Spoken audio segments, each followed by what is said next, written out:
সৌর বিদ্যুৎ প্রকল্পের কাজ পেতে ভারতের কর্মকর্তাদের $265 মিলিয়ন ঘুষ দেওয়ার অভিযোগে ভারতীয় ধনকুবের গৌতম আদানিকে অভিযুক্ত করেছেন মার্কিন আদালত। এই নিয়ে যুক্তরাষ্ট্রের সঙ্গে ভারতের ক্ষমতাসীন বিজেপি সরকারের দূরত্ব বাড়ছে। দুই দেশের মধ্যে সম্পর্কের অবনতির জন্য আবারও ওয়াশিংটনকে দোষ দিয়েছে নয়াদিল্লি। ভারতের প্রধানমন্ত্রী নরেন্দ্র মোদীর দল বিজেপির দাবি, একদল তদন্তকারী সাংবাদিক ও বিরোধী দল কংগ্রেস নেতা রাহুল গান্ধীকে নিয়ে ভারতকে অস্থিতিশীল করার চেষ্টা করছে মার্কিন পররাষ্ট্র দপ্তর। যুক্তরাষ্ট্রের সিকিউরিটিজ অ্যান্ড এক্সচেঞ্জ কমিশনের অভিযোগ, ভারতের সবচেয়ে বড় সৌর বিদ্যুৎ প্রকল্পের কাজের জন্য ঘুষ দিয়েছে আদানি গ্রুপ। প্রতারণার আশ্রয় নিয়ে এই প্রকল্পে যুক্তরাষ্ট্র সহ অন্যান্য দেশের বিনিয়োগ পাওয়ার চেষ্টা করেছে তারা। এ কারণে মার্কিন আদালত তাদের বিরুদ্ধে অভিযোগ করেন। গত 2 দশক ধরে নয়াদিল্লির সঙ্গে ওয়াশিংটনের সম্পর্ক ভালো থাকলেও সম্প্রতি তাতে বড় ধরনের ফাটল দেখা যাচ্ছে। বেশ কয়েকটি ইস্যুতে দুই দেশে একে অপরকে দোষারোপে নেমেছে। ভারতের সংখ্যালঘু নিপীড়ন, ধর্মীয় স্থাপনার উপর হামলা নিয়েও একাধিকবার কথা বলেছে যুক্তরাষ্ট্র।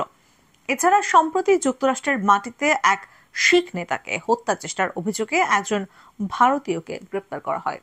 এই নিয়েও চাপা উত্তেজনার সৃষ্টি হয় নয়াদিল্লি ও ওয়াশিংটনের মধ্যে।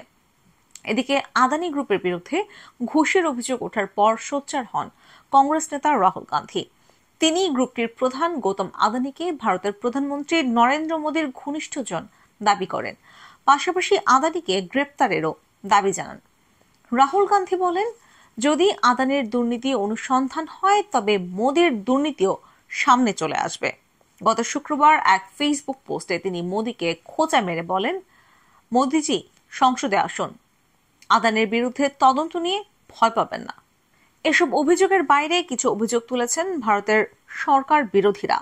Organised crime and corruption reporting project বা OCCRP নামে এক প্রতিবেদনে বলা হয়, ইসরায়েলের তৈরি প্যাগাসাস সফটওয়্যার ব্যবহার করে রাষ্ট্রীয় পর্যায়ে সরকার বিরোধীদের টার্গেট করা হচ্ছে। তবে ভারতের সরকার বারবার বলে আসছে তারা এই ধরনের কোনো কাজে জড়িত নয়। এর আগে বিজেপি অভিযোগ করে মার্কিন ধনকুবের ও মানবহিতৈষী জর্জ সরোসের মদদে রাহুল গান্ধী আক্রমণ করেছেন মোদীকে। বৃহস্পতিবার সামাজিক মাধ্যম এক্সে দেয়া একাধিক বার্তায় বিজেপি বলেছে, ভারতকে অস্থিতিশীল করার চেষ্টা করা হচ্ছে। এর পেছনে রয়েছে মার্কিন পররাষ্ট্র মন্ত্রণালয়। OCCRP সেখানে মাধ্যম হিসেবে ব্যবহৃত হচ্ছে। একই দিনে বিজেপির জাতীয় মুখপাত্র সুনীত পট্ট আনুষ্ঠানিক ব্রিফিংয়ে একই অভিযোগ করেন। সব মিলিয়ে সম্প্রতি ভারত ও যুক্তরাষ্ট্রের মধ্যে উত্তেজনা বেড়েছে। আদানি গ্রুপের ওপর ঘুষ গ্রহণের অভিযোগ উঠলে তার ধাক্কা লাগে ভারতের অর্থনীতিতেও। শেয়ারের দরপতন সহ বড় ধরনের ক্ষতির মুখে পড়েছে আদানি গ্রুপ। সম্প্রতি গ্রুপটির সঙ্গে একটি বড় চুক্তি বাতিল করে কেনিয়া। এই বাস্তবতায় প্রশ্ন উঠছে, যুক্তরাষ্ট্রে কি আদানির বিচার করা আদৌ সম্ভব?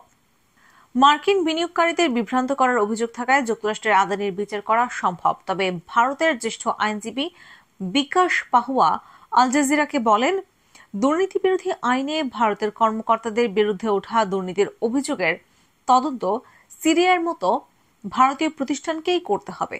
যদি দুর্নীতি সংক্রান্ত কোনো বিচার হয় সেটিও ভারতের বিচার বিভাগের আওতায় পড়বে। যদি ভারতীয় বিচার বিভাগ বলে আদানি তাদের দুর্নীতি বিরোধী আইন অমান্য করেননি, তাহলে যুক্তরাষ্ট্রের আদালত যুক্তি দিতে পারবেন তিনি কোনো অপরাধ করেননি। এছাড়া পরবর্তী ধাপ হিসেবে ভারত সরকারের কাছে যুক্তরাষ্ট্রকে আদানির প্রত্যর্পণের আনুষ্ঠানিক আবেদন করতে হবে। তবে ভারত তাকে প্রত্যর্পণ করবে কিনা সেটি বড় প্রশ্ন থাকবে। বলা হচ্ছে, আদানি যুক্তরাষ্ট্রে বিচার করার বিষয়টি বেশ জটিল হবে। এছাড়া প্রধানমন্ত্রী নরেন্দ্র মোদীর সঙ্গে ভালো সম্পর্ক থাকায় আদানি ভারতে এই অভিযোগ থেকে দায়মুক্তি নিতে পারেন। পরবর্তী সময় তিনি যুক্তরাষ্ট্রের আদালতে বিষয়টি দেখাতে পারবেন।